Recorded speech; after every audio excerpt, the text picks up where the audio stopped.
Bueno, Piyu. No, Piyu. Bueno.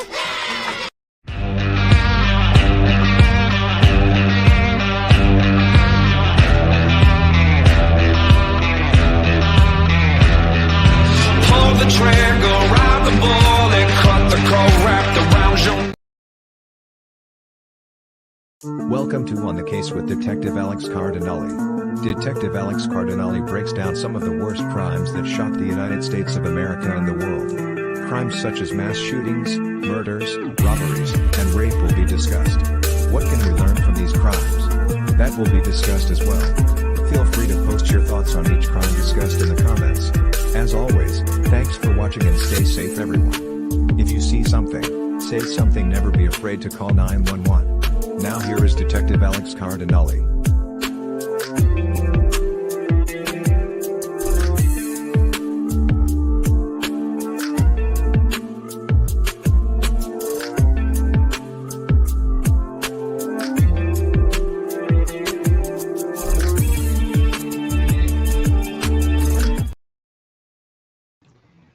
Hello everyone! Welcome to an all-new episode of On the Case with me, Detective Alex Cardinale. I hope you're all having an amazing day, and I want to thank you so much for watching today's episode of On the Case with Detective Alex Cardinale. Tonight, I've got a unique crime case that I'm going to talk about. Today's crime case is going to focus on the very first women serial killer. Yes, when we think of serial killers, statistically, most serial killers are men killing women. But today, we're going to talk about a crime where it's actually a women killing men.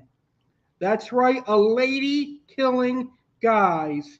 Now, she was known throughout history as a lady that hated men, and she was a lesbian. I first came across this crime case when I saw her movie. There's actually a movie made about today's criminal that we're talking about, and I figured, you know what, this is going to be an interesting crime to talk about here on the Case with me, Detective Alex Cardinale. So I figured this would be a really fun show to talk about. I saw the movie, and because the criminal is from Florida, I figured it'd be a great show for me to talk about. So, today's crime case. It's the case of Aileen Wuornos.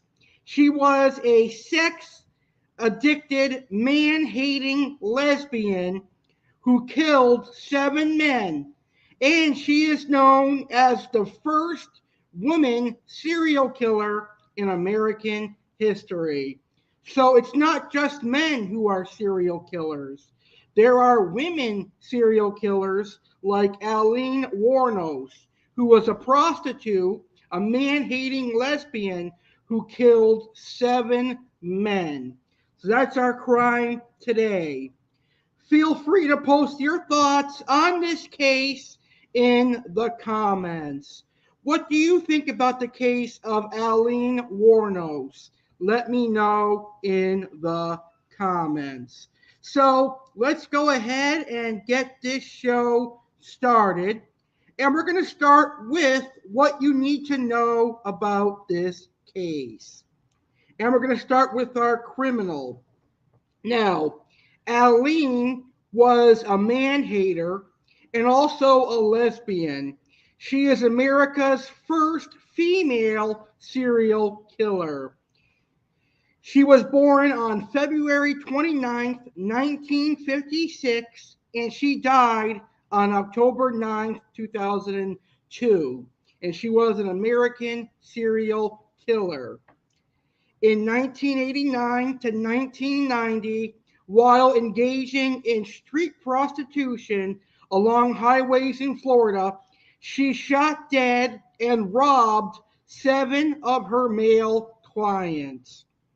Aileen Wuornos claimed that her clients had either raped or attempted to rape her, and that all of the homicides were committed in self-defense. Wuornos was sentenced to death for the sixth of the murders, and on October 9th, 2002, after 12 years on Florida's death row, she was executed by lethal injection. Now, she was born as Aileen Carol Pittman in Rochester, Michigan on February 29th, 1956. Her mother, Diane Wuornos, was 14 years old when she married Aileen's father, 18-year-old Leo Dale Pittman, on June 3rd, 1954. On March 14th, 1955, Diane gave birth to Aileen's older brother, Keith. After less than 2 years of marriage and 2 months before Aileen was born, Diane filed for divorce. She gave birth to Aileen at the age of 16. Wuornos never met her father, as he was incarcerated at the time of her birth. Leo Dale Pittman, her father, was diagnosed with schizophrenia. He was later sentenced to life imprisonment for kidnapping and raping a 7-year-old girl. He eventually committed suicide by hanging in prison on January 3rd, 1969. In January 1960, when Aileen was almost 4 years old, Diane abandoned her children, leaving them with their maternal grandparents, Laura and Britta Wuornos, both alcoholics, who legally adopted Keith and Aileen on March 18, 1960. By the age of 11, Aileen began engaging in sexual activities in school in exchange for cigarettes, drugs, and food. So before she was a teenager, she was already doing sexual acts, which is a shame. She had also engaged in sexual activities with her brother. Ugh, gross. Incest. Aileen Wuornos said that her alcoholic grandfather had sexually assaulted and beaten her when she was a child. Before beating her, he would force her to strip out of her clothes. In 1970, at age 14, she became pregnant, having been raped by a friend of her grandfather. Aileen Wuornos gave birth to a boy at a home for unwed mothers on March 23rd, 1971, and the child was placed for adoption. A few months after her son was born, she dropped out of school at about the same time that her grandmother died of liver failure. When Aileen Wuornos was 15, her grandfather threw her out of the house, and she began supporting herself through prostitution and living in the woods near her old home. So here are some images of our criminal, Aileen Wuornos. This is one of her most infamous mugshots that she took in prison. Very, very unique photo, to say the least. It has been used and reused in rap music and criminal movies. Here is a normal mugshot of Aileen Wuornos. And lastly, another picture of Aileen Wuornos.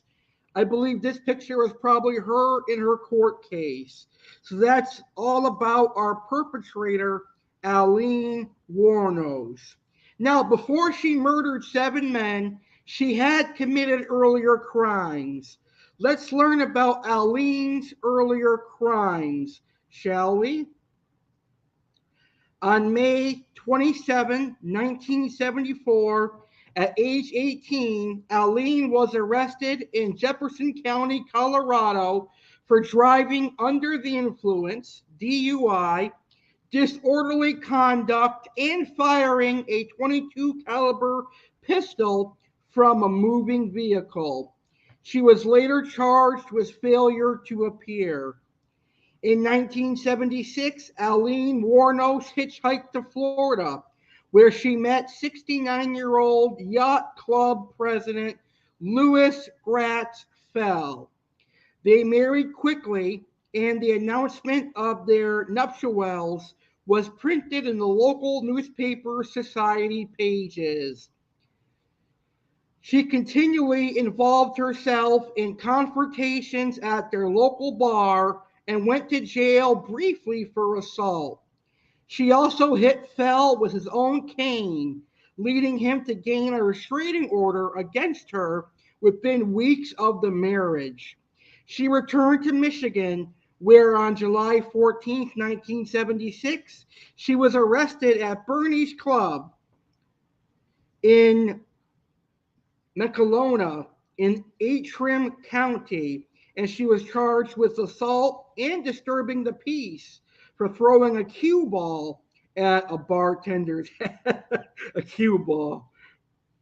In 1978, at the age of 22, she attempted suicide by shooting herself in the stomach. Between the ages of 14 and 22, she attempted suicide 6 times.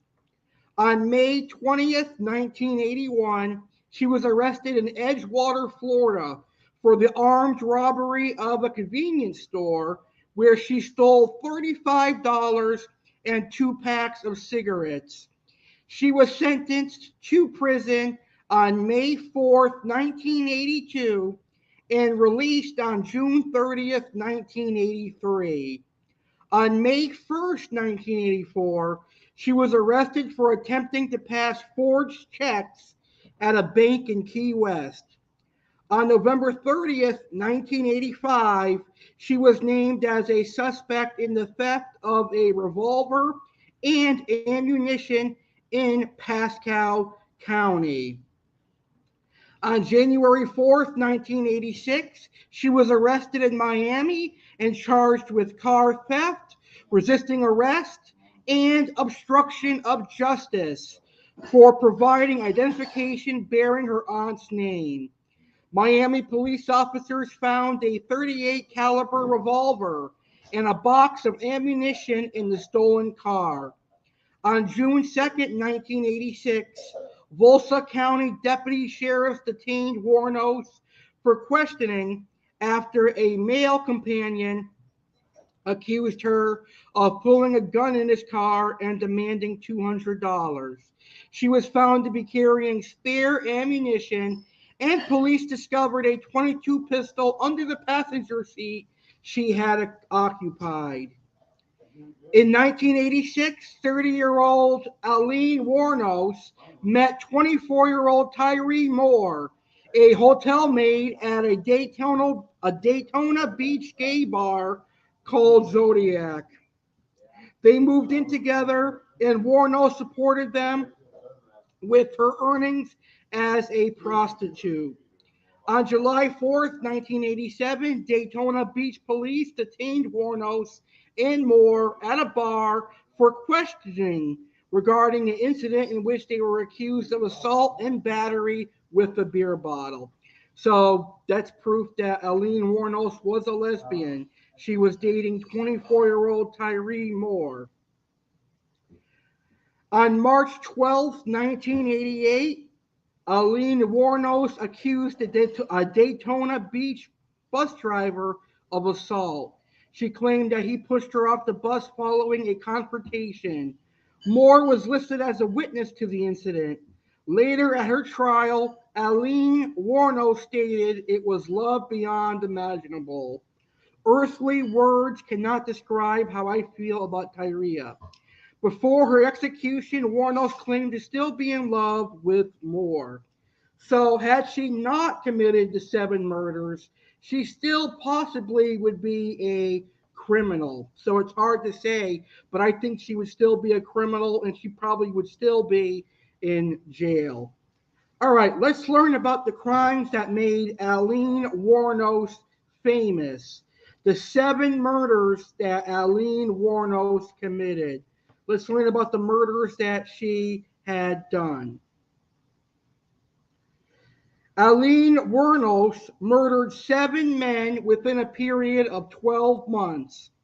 All the men were drivers between the ages of 40 to 65. The first man she killed was Richard Charles Mullery. He was age 51.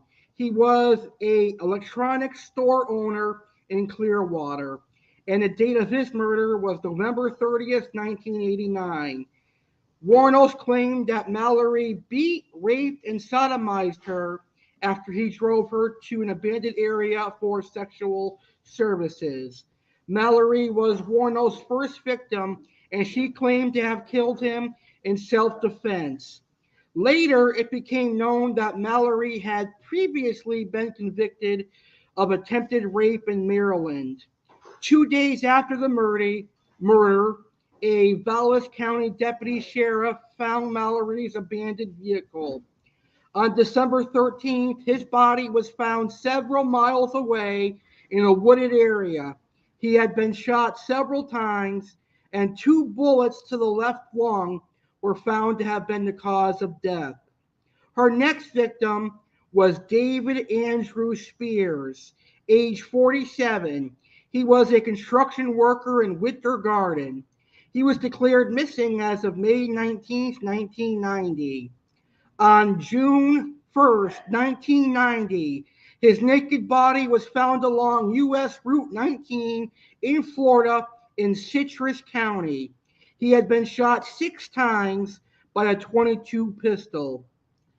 Her next victim was Charles Edmund Carxadon, who was age 40. He was a part-time rodeo worker.